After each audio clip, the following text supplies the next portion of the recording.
Hey everyone, and welcome back to my channel, What the Beck.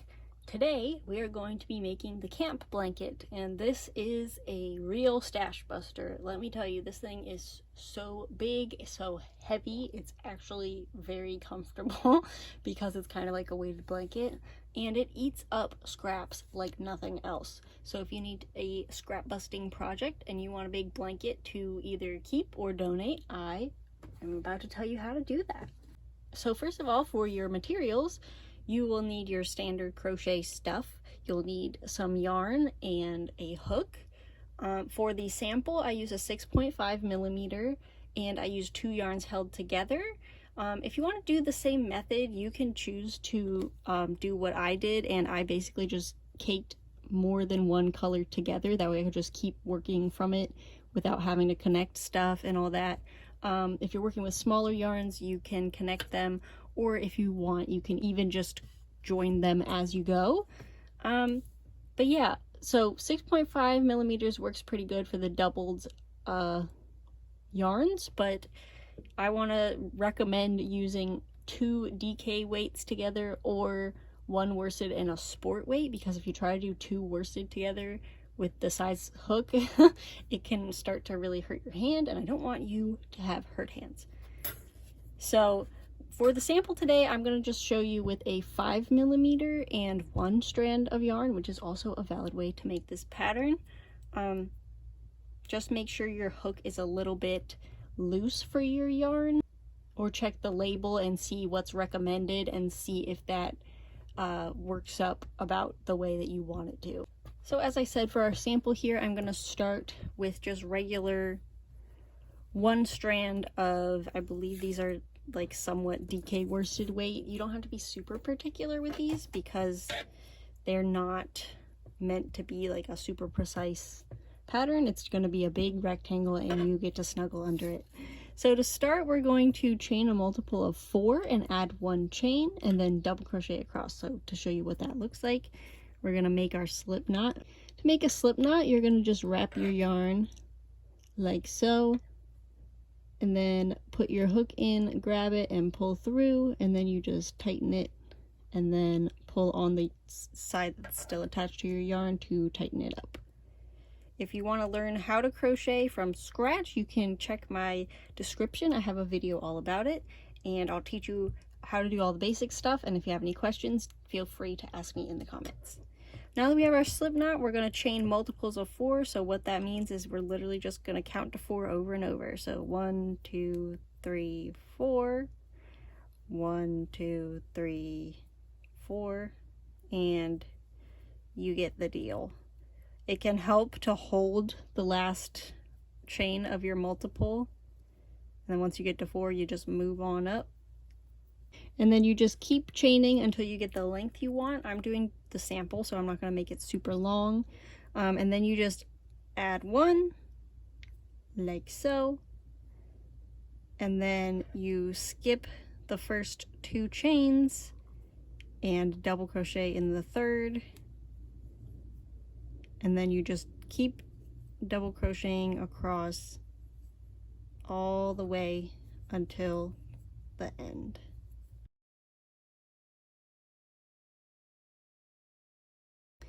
Once you've done that, you're going to want to just go back and double check and make sure you have a multiple of 4. So you'll just count this chain 2 at the beginning as 1 stitch. You'll go 1, 2, 3, 4, 1, 2, 3, 4. Here's another 4, here's another 4, and look, another 4. At this point, you can fasten off your first color or colors if you're doing the multiple color version. Personally, I'm going to leave it attached because I'm going to reuse this yarn later, and this is just to demonstrate, but you can just cut it, and if you are someone who hates weaving in ends, you can either wait until the end to weave them in, or I recommend doing it as you go. So once you have ends, you weave them in before you do your next row, because this does have a lot of ends, but I will show you how to do a braided edging later on, so that you can do that if you wish. Now for row 2, we're going to take our next color. We're going to make another slip knot,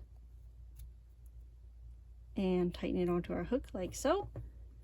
And instead of flipping for this pattern, you just shift. So if you work right to left, you're gonna shift it back so that you're working on the right side again. And this also makes it so that the front is kind of uniform and it's not, you can't see the back of the stitches basically. So what we're gonna do here is called a standing half double crochet. This is false information. Don't do that. You don't have a, technically it is the second chain, but that's not like a standard way to say that. So yeah, in your second chain up here, which is technically the top of your first stitch, we're basically gonna wrap our yarn like we're gonna do a half double crochet, put it into that top chain, grab the yarn and pull through, so you have 3 loops, and then grab the yarn and pull through all 3. And that is a standing half double crochet. You're gonna do that in the next 3 stitches, like so. And then you're gonna chain 4. 1, 2, 3, 4. We're gonna skip 4 down here. So 1, 2, 3, 4, 5. This will be the next one we work into. We're going to do a double crochet into that stitch and the next 3.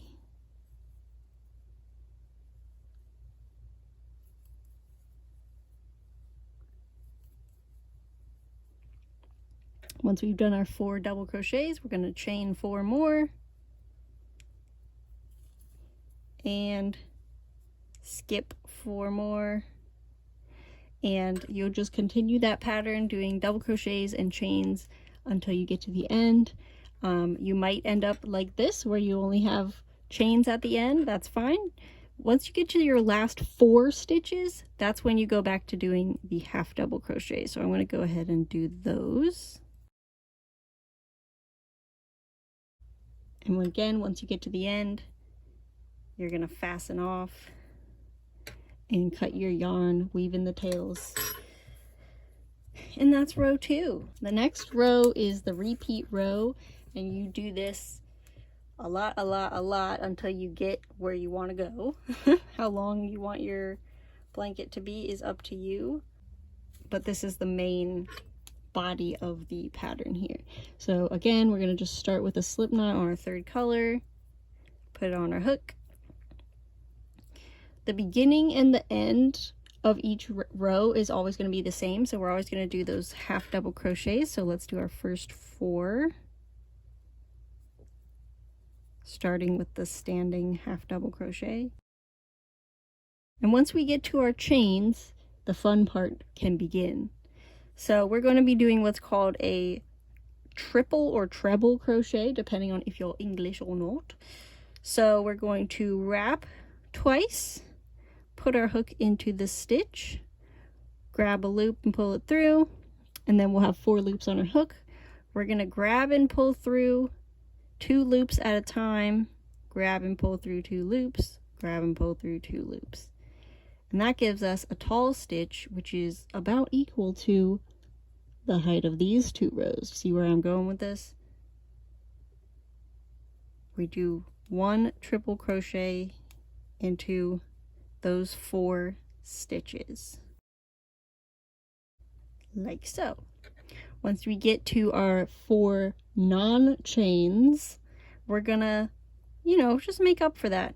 Add some chains into the world. We're gonna do 4 to basically hop over that. Now we're to our next chain space here. We're gonna do our triple crochets again into the row below our last row, and always working in front of the chains. And this is where the design element comes in, because I really did not want to make you work behind the chains. That is why we're shifting the work instead of flipping it, because doing behind the chain triple crochets was very annoying in my opinion. So you're welcome, and I'm not making you do that. So again, you just complete those repeats over and over. If you're at a section with chains, you work in front with the triples. If you're at a section without chains, you just chain 4 and skip over them. Now we're at the end again, and you know what to do. We're going to half double crochet 4. And then we're going to fasten off. We're going to weave in our ends so we don't complain about it later. And that is the repeat. And you'll eventually get something that looks kind of like this. Now once your blanket is about as long as you'd want it to be, and you're about ready to finish it up,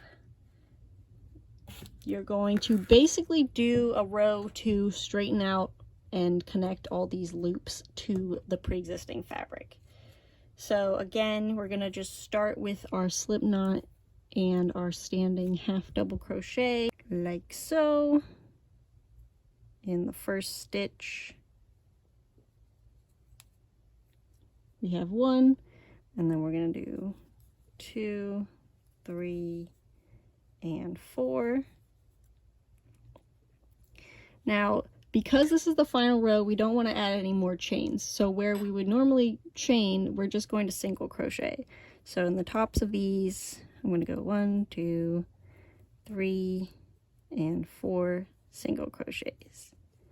Now down here, when we get to a chain space, we're still going to do our triple crochets below into that second to last row and in front of the chains.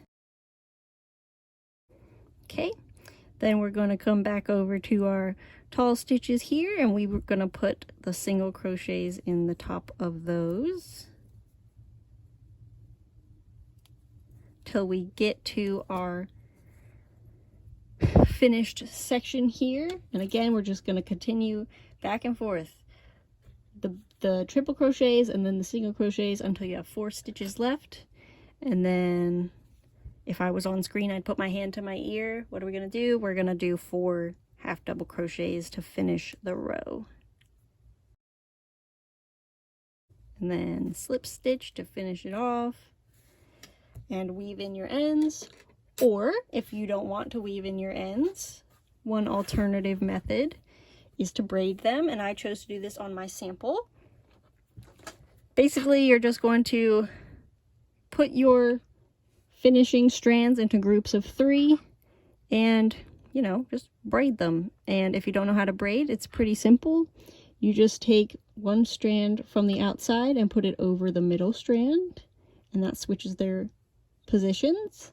Then you take the strand from the other side, put that over the middle strand, and that switches their positions. And you just keep alternating left over middle, right over middle, left over middle, right over middle, and you'll get a cute little braid. And then in order to secure this, what you can do is just make an overhand knot. So it's similar to how we made our slip knot, but we're going to just pull the tails of the yarns through. And I'm not going to pull mine tight because I'm going to undo it later, but you'll want to pull it pretty tight. And then you can even choose to trim these to be the same length if you want. And that is how you can do this whole blanket without weaving any ends. I will say though that braiding takes about as much time as weaving ends, but it depends if you would rather do braiding or weaving.